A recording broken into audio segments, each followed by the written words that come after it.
Bueno, vamos a dar inicio a esta pequeña clase. Vamos a hablar en esta ocasión del estado ácido-base. Yo soy el doctor Basile, residente de segundo año de terapia intensiva del Hospital Domingo Funes. Estoy acá en compañía de mi colega Juan Cáceres y mi colega Santiago Pereira, que los tres hacemos lo que es las jornadas interresidentes. Bueno, vamos a hablar de una pequeña introducción. Esto no es la finalidad saberlo, porque ante un laboratorio no nos vamos a preguntar quién inventó tal cosa, quién descubrió tal otra, pero está bueno saber cómo llegamos a la actualidad de lo mismo, ¿no? En 1887, Arrhenius estableció como un donante el ion hidrógeno y una base un donante de ion hidroxilo. En el 48, Singer y Hastings propusieron el concepto de base buffer de la sangre total como un índice cuantitativo de la cantidad de exceso de base o ácido fija en la sangre. Ya más actual, en 1960, se propone el concepto de bicarbonato estándar o exceso de bases que deberían utilizarse en el índice de estado ácido-base no respiratorio de la sangre. Mucho más actual, Henderson-Hasselbalch propone el sistema de buffer ácido carbónico bicarbonato.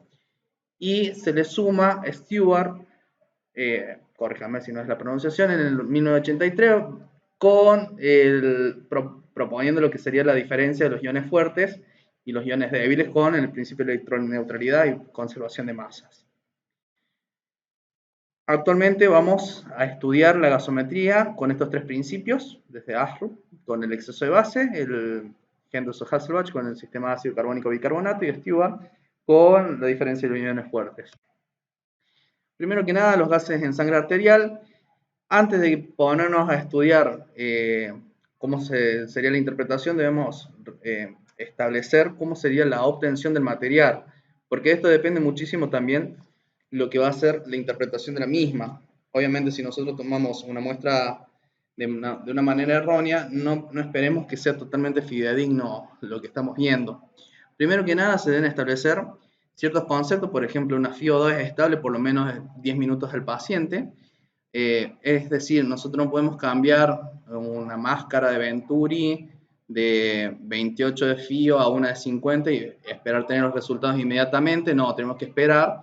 Obviamente también si nosotros lo que hacemos es adaptar el respirador, también deberíamos esperar por lo menos 10 minutos para ver si hay resultados. Además, tener en cuenta la posición del paciente. Esto ya se ha hablado en la posición supina, en la posición prona, por la relación ventilación-perfusión. También hay que establecer, estudiar los cambios en la frecuencia o profundidad respiratoria. Esto va a tener influencia en lo que sería la acumulación o el lavado de la PCO2 y los intentos prolongados por obtener una muestra de gasometría arterial. Acá cabe recalcar que, por ejemplo, si nosotros realizamos 2, 3, 4, 5 pinchazos en un paciente que no está ventilado, es decir, que está lúcido, vigil, lo único que vamos a lograr es producirle dolor y inconscientemente el paciente va a empezar a hiperinsuflar con alteración también en lo que es la gasometría. Ya antes de establecer el primer pinchazo, más que nada lo que sería el acceso arterial más fácil sería el radial, debemos realizar el test de Allen. ¿Qué es el test de Allen? Vemos si es que la colateral, es decir, la arteria cubital, se encuentra permeable para más que nada evitar trastornos isquémicos distales, digamos, ¿no? Acá vamos a ver un ejemplo de cómo se hace el test de Allen.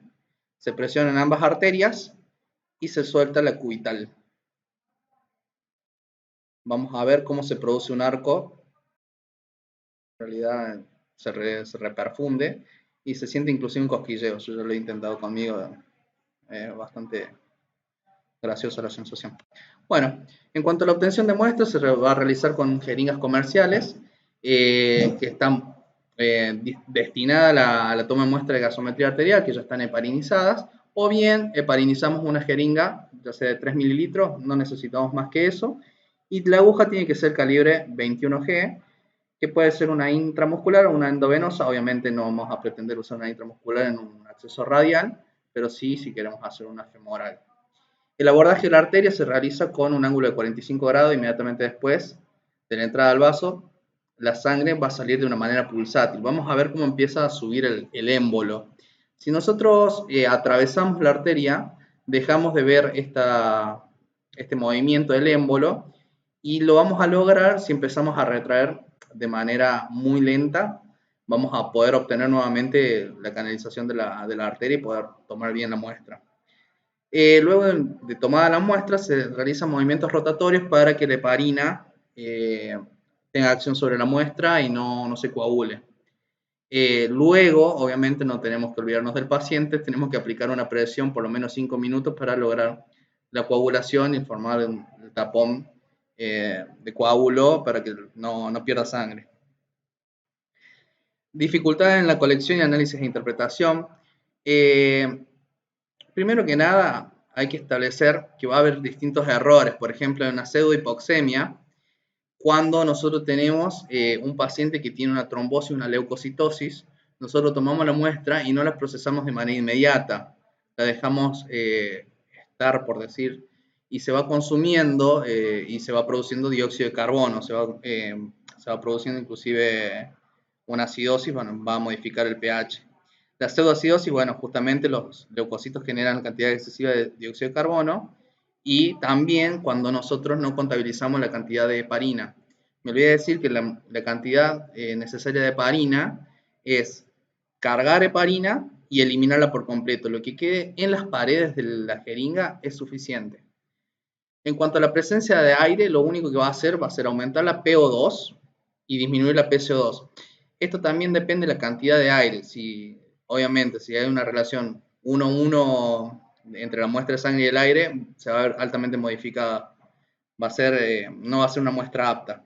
También la contaminación de muestras arteriales con sangre venosa.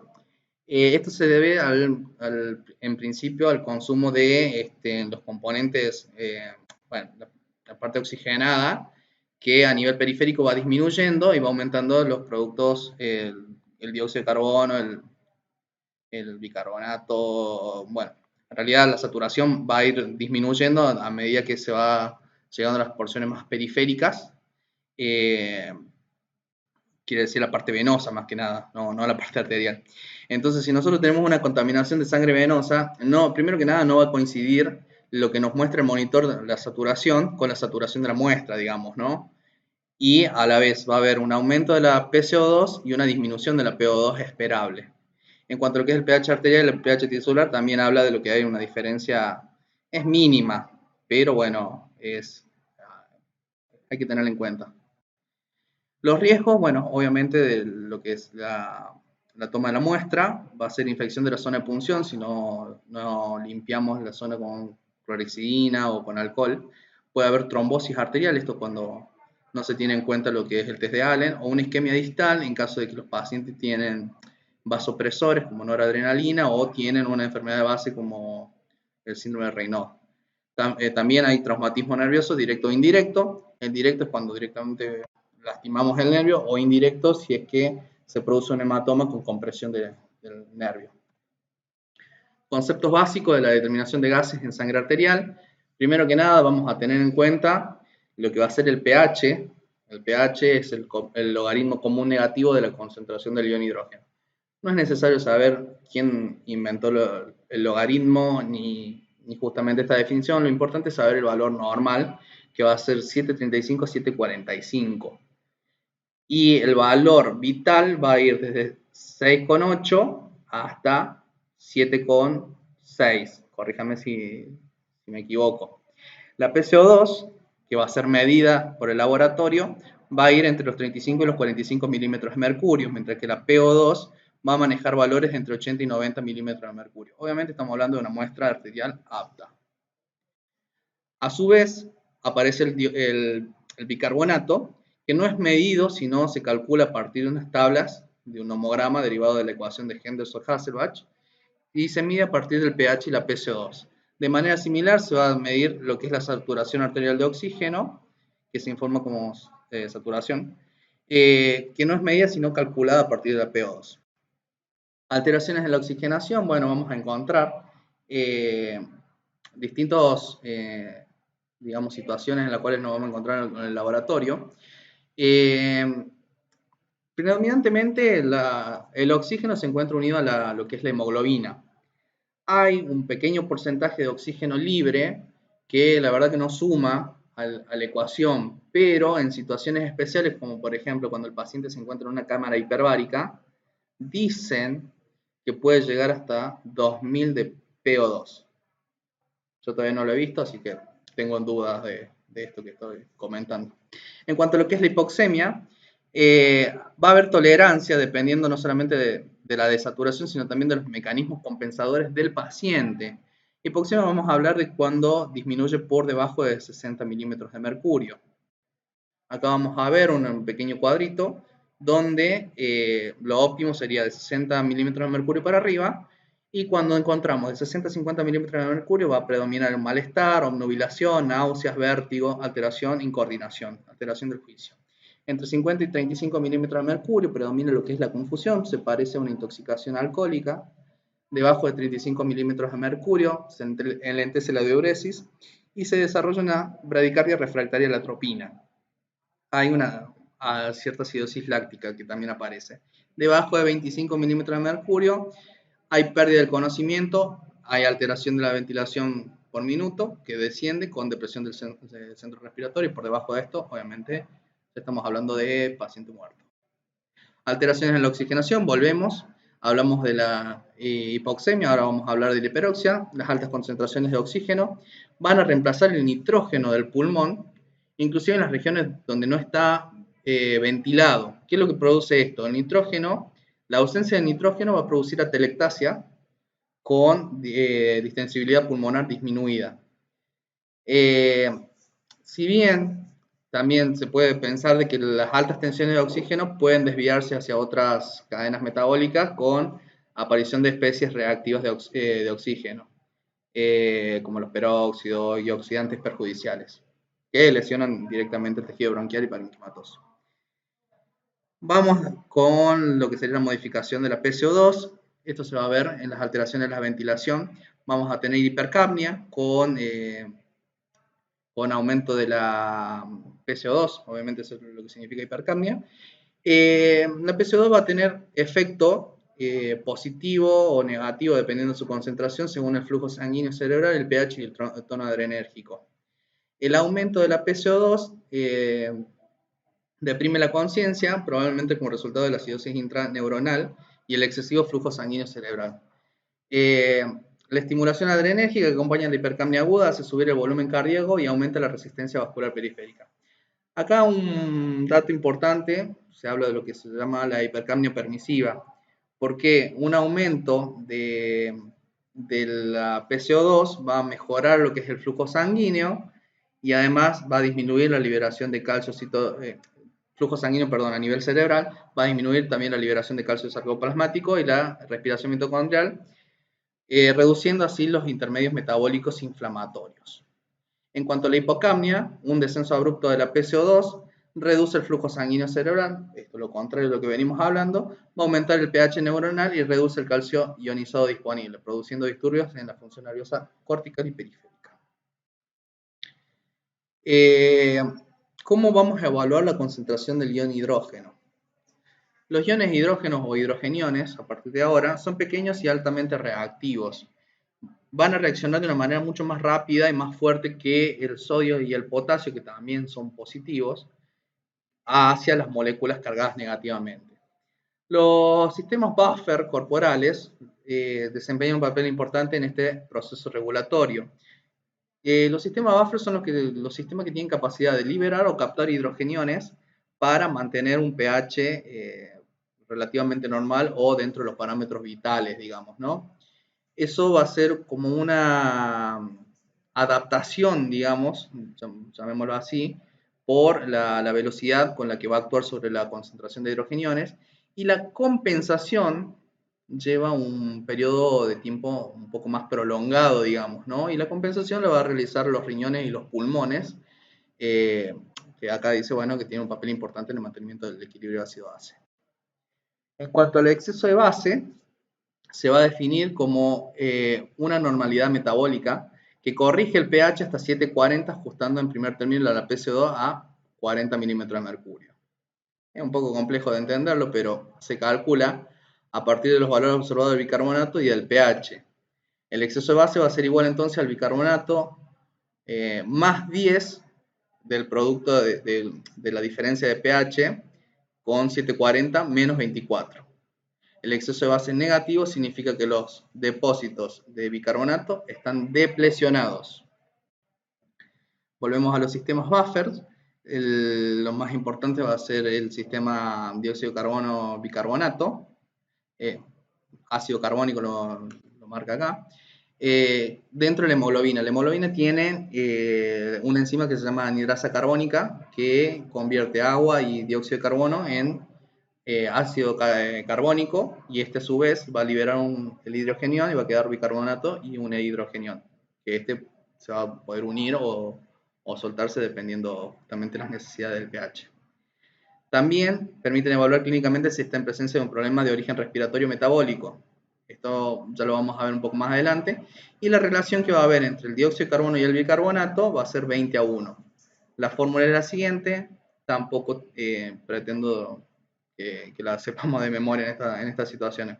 Hay que nombrar también los buffers no carbónicos, que van a ser las proteínas, los fosfatos y los carbonatos, que van a actuar en un 55 al 60% de la carga ácida, que va a ser amortiguada tanto en la célula como en el hueso, inclusive. Los mecanismos compensatorios, volvemos a hablar del sistema respiratorio y del sistema renal. La compensación renal es más lenta que lo que sería la compensación respiratoria, pero es más exitosa. En cuanto a la parte respiratoria, no se elimina el suficiente dióxido de carbono como para compensar completamente cualquier tipo de acidosis metabólica, excepto que sea algo muy leve. Acá volvemos a hablar de los sistemas, justamente si tiene capacidad para compensar el paciente, una capacidad disminuida, van a ser sumamente vulnerables a lo que es la acidosis metabólica. También entra en juego lo que es el papel de los electrolitos en el equilibrio de ácido-base bajo el principio de electroneutralidad.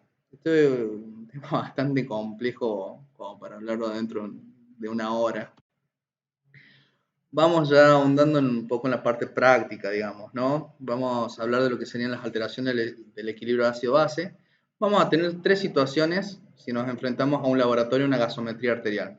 La primera situación es que el pH esté dentro de los valores normales y estamos un pH neutro, digamos, neutro no, dentro de los valores normales. Si supera el 745, que va a ser el rango superior, estamos hablando de una alcalemia. Y si está por debajo de 735, estamos hablando de una acidemia. Distinto es hablar de una alcalosis o una acidosis, porque los términos alcalosis o acidosis solamente hablan de los procesos por los cuales se va a predisponer a la alcalemia o la acidemia en ese momento. La acidosis o alcalosis no se refieren al pH justamente, sino a los procesos fisiopatológicos, tendencia que favorecen el desarrollo de la acidemia o alcalemia. Bueno, vamos a hablar de distintas formas de abordar el laboratorio de la gasometría. En primera instancia vamos a hablar del enfoque de Henderson-Hasselbalch, que habla de distintos pasos que hay que seguir para estudiarlo de una manera ordenada y simplificando quizás el análisis de lo mismo, ¿no?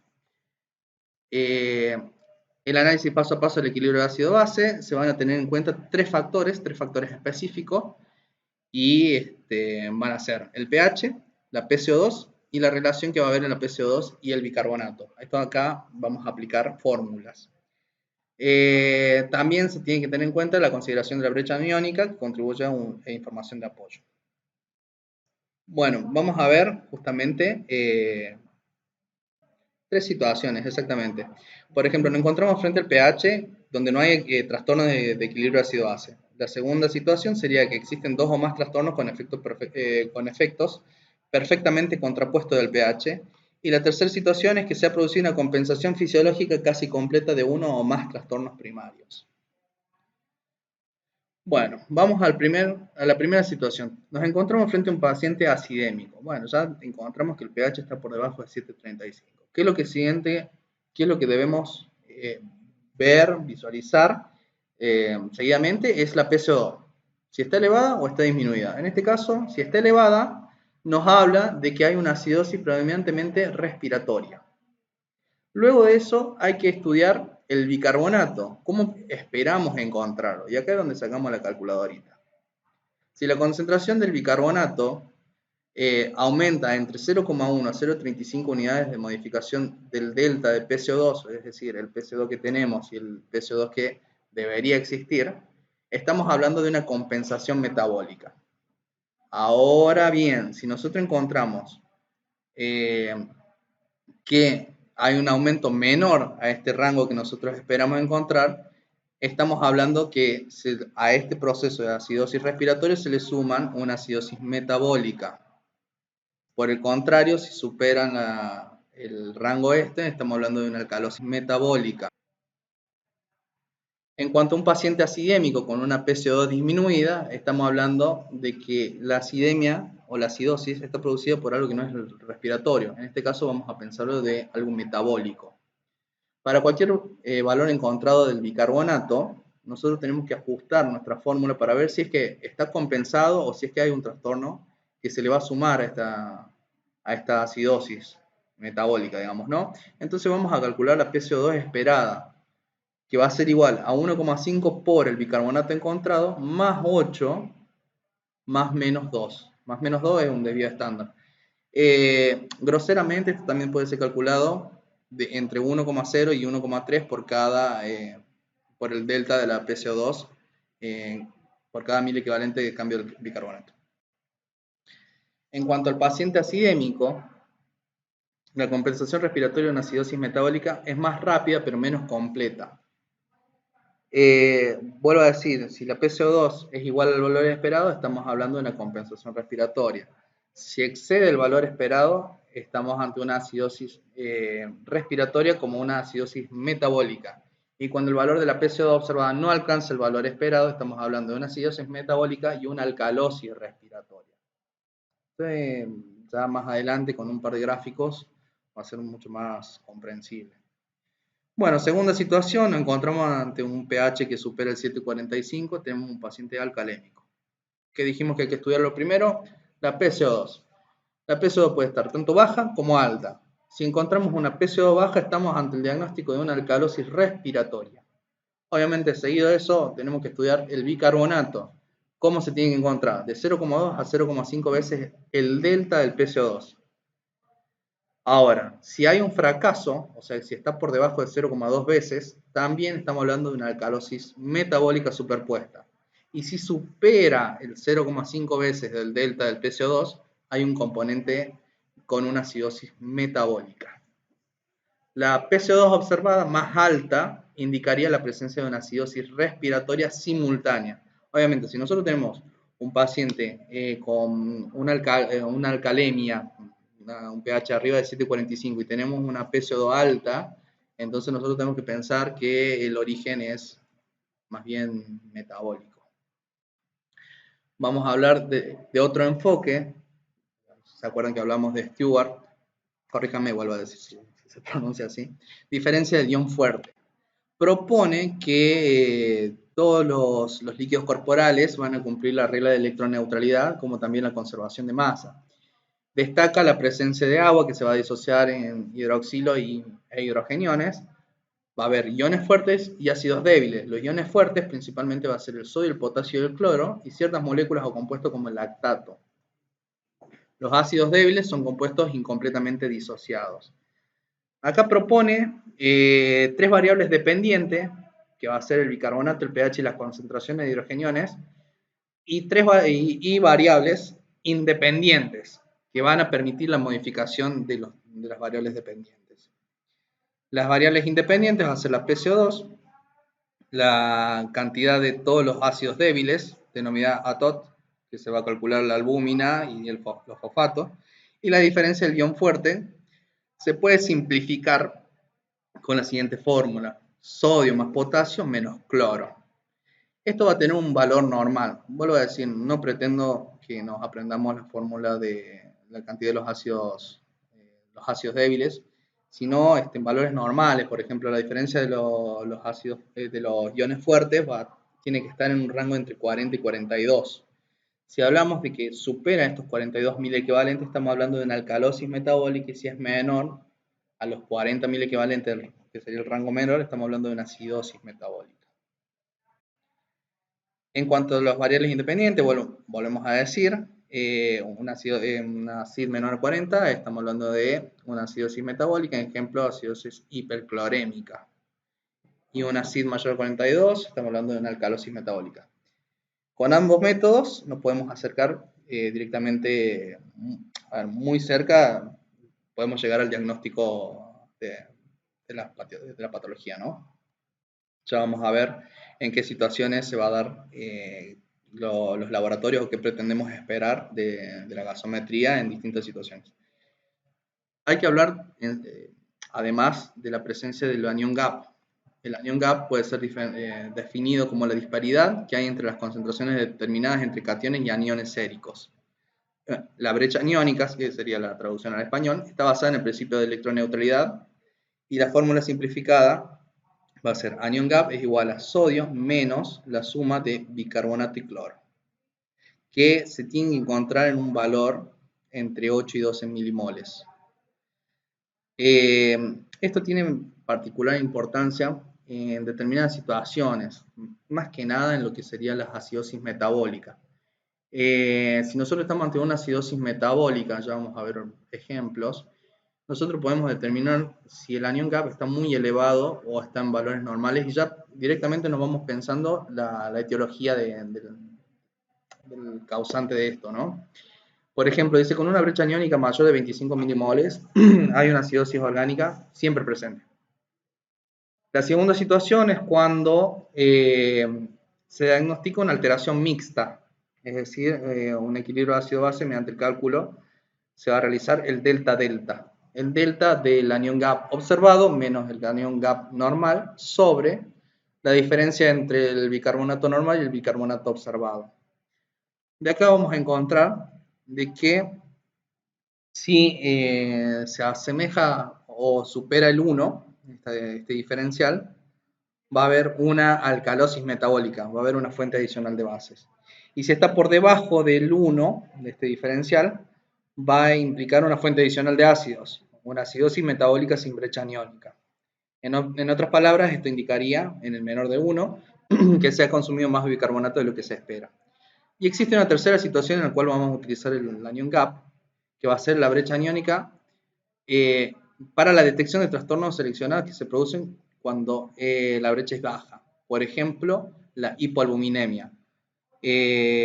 Por ejemplo, podemos tener trastornos en los cuales uno esperaría que el anion gap esté elevado, pero se encuentra valores normales. ¿Qué es lo que debemos hacer? Descartar si no estamos ante la presencia de una hipoalbuminemia, que nos haría ese diferencial para que no sobresalga. Bueno, vamos ahondando hacia el laboratorio. Vamos a establecer lo que sería la interpretación rápida de la gasometría arterial. Es un poco difícil abordar el laboratorio de la gasometría, pero se han propuesto determinados pasos y fórmulas que aplicadas en orden nos van a facilitar. Esto se basa en el principio o en el método de Henderson-Hasselbalch, que si bien no permite explicar todos los trastornos, pero facilita el diagnóstico, ¿no? Volvemos a decir, determinar los cambios del pH, establecer la PCO2 y los procesos metabólicos a través del bicarbonato.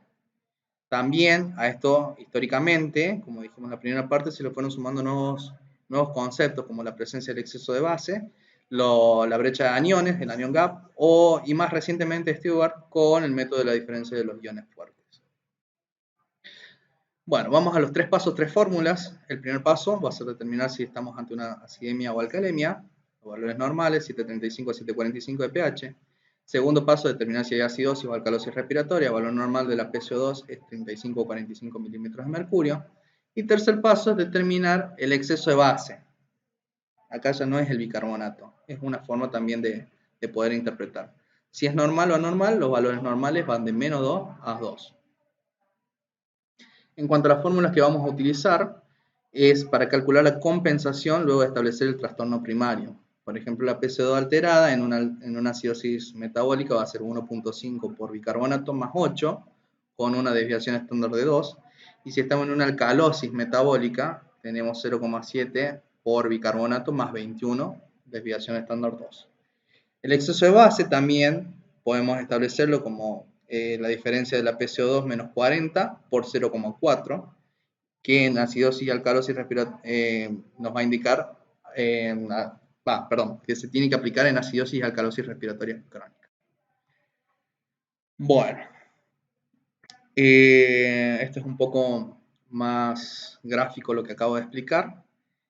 Me olvidé de decir, por ejemplo, si nosotros estamos ante un trastorno respiratorio, ya sea una acidosis respiratoria, rápidamente nosotros vamos a buscar los valores normales de el exceso de base.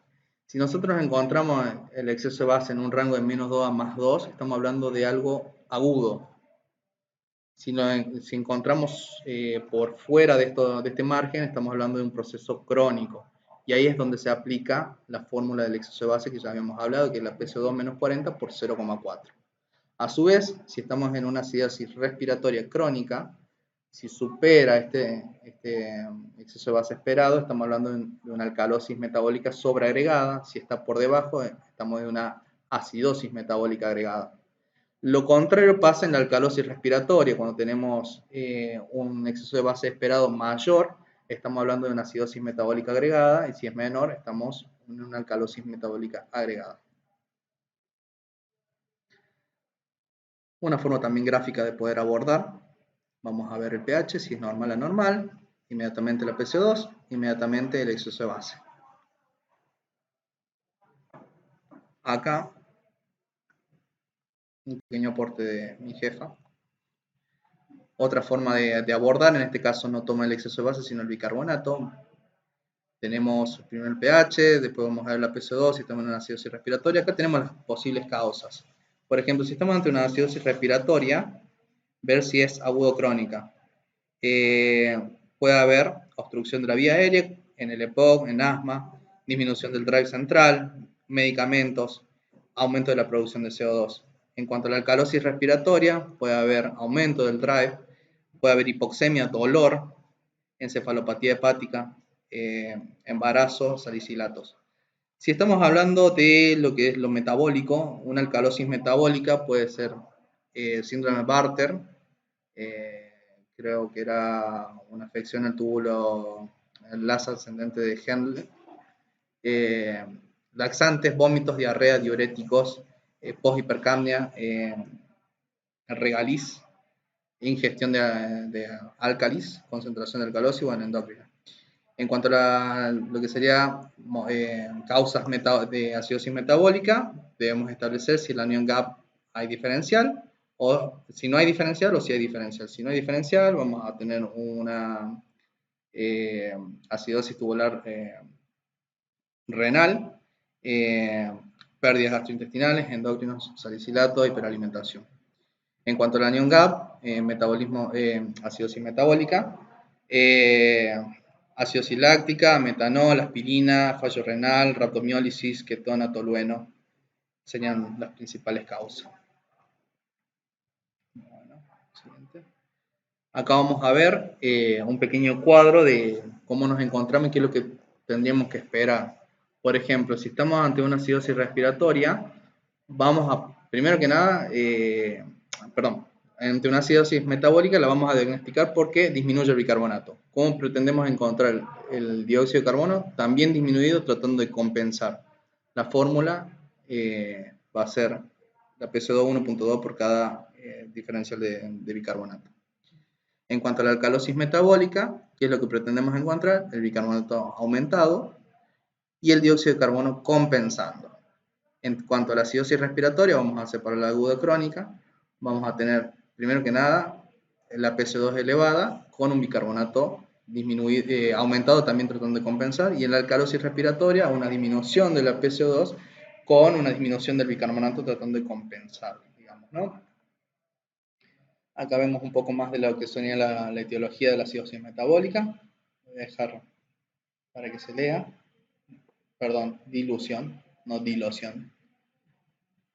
Brecha aniónica y acidosis metabólica. Por ejemplo, si está elevado, ya decíamos, acidosis láctica, cetoacidosis, beta-hidroxibutirato, diagnóstico de la cetoacidosis diabética, insuficiencia renal, brecha aniónica normal, acidosis hiperclorémica. Si responde a cloruro, si es resistente a cloruro. Me olvidé de decir que también va a haber una etiología por dilución.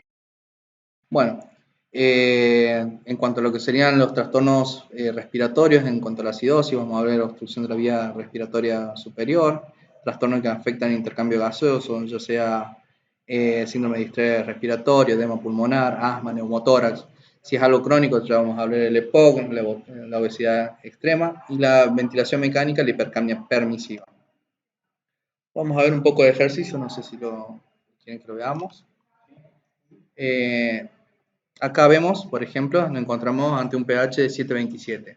Ya de por sí, diagnóstico acidemia. Tenemos lo siguiente, PSO2, 74,4. Estamos ante una acidosis respiratoria con acidemia concomitante, ¿no? Se encuentra por encima de los 45 milímetros de mercurio, que es lo que pretendíamos encontrar. Inmediatamente vamos a ver el exceso de base, o el bicarbonato. En este caso 4,3, supera el valor normal, menos 2 a más 2. Entonces nosotros estamos hablando de un trastorno más crónico que agudo. Ahí ya hice el cálculo, no me acordaba de esto. El exceso de base esperado era 11,6. Y el bicarbonato esperado era 35 mil equivalentes. Está compensando o incluso está un poquito por debajo de lo que era esperado. El diagnóstico va a ser una acidosis respiratoria crónica más una acidosis metabólica. El diagnóstico del paciente era un síndrome de distrés respiratorio moderado secundario a una neumonía asociada a ventilación mecánica. Siguiente ejercicio.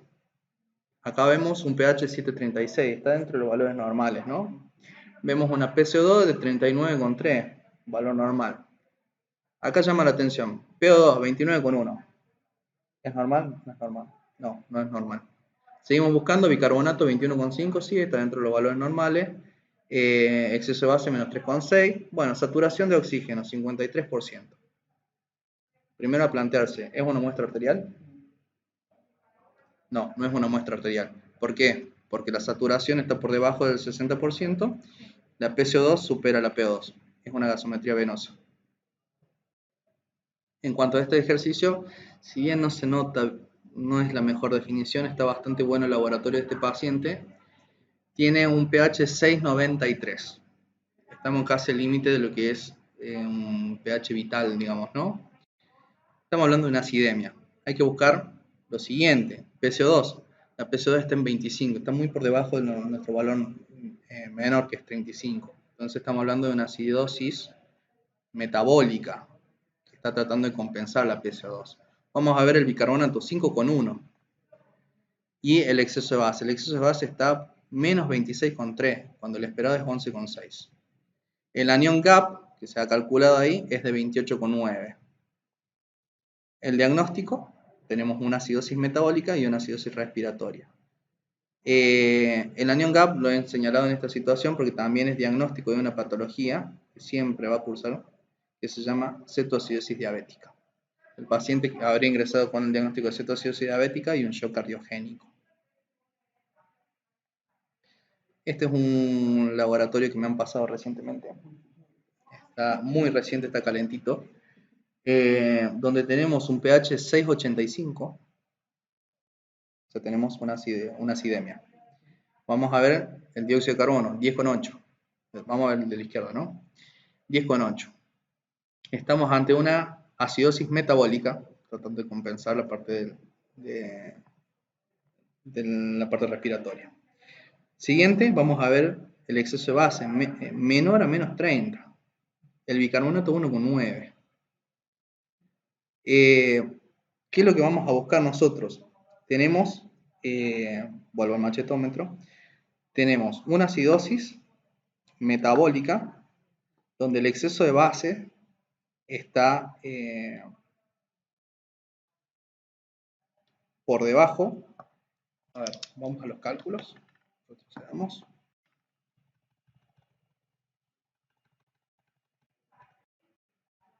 La fórmula, el exceso de base esperado va a ser la PCO2, la PaCO2, menos 40 por 0,4. Esto, como decía Houdini, también puede fallar.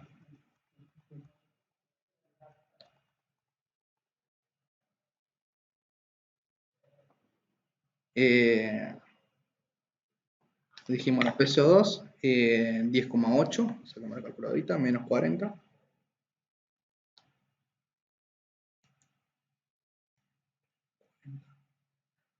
Por 0,04 más la PCO que pretendemos.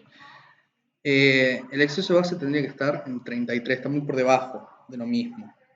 Entonces, si está por debajo, estamos hablando de una alcalosis respiratoria concomitante. Llama la atención acá la presencia del anion gap, que es en 6. Yo cuando lo vi, directamente, como lo comentaba con mis compañeros, me fui a algo bastante común que sería la cetosis diabética. Pero la cetosis diabética, además de tener los cuerpos cetónicos presentes en orina, también tiene el anion gap elevado, digamos, ¿no? Y en este caso está normal. ¿En qué situaciones? Volvemos a decir, si estamos ante una acidosis metabólica donde el anion gap es normal, deberíamos pensar en diarreas o en una acidosis hiperclorémica, o en este caso, que un dato importante fue el potasio, estamos hablando de una insuficiencia renal con daño y retención del potasio. También lo pensé en una insuficiencia renal aguda, pero me corrigieron desde Carlos Paz, me dicen, fíjate, el hematocrito y la hemoglobina, que está bastante bajo, entonces estamos hablando de una insuficiencia renal, una enfermedad renal crónica reagudizada, que sería CADIGO 5 con criterio de diálisis. Ese era el diagnóstico del paciente. Y creo que ya ha sido derivado. Bueno, hasta acá llegamos, me quedé sin saliva. Por favor, algún comentario, alguna corrección que tengan para hacerme, son todas aceptadas y bienvenidas.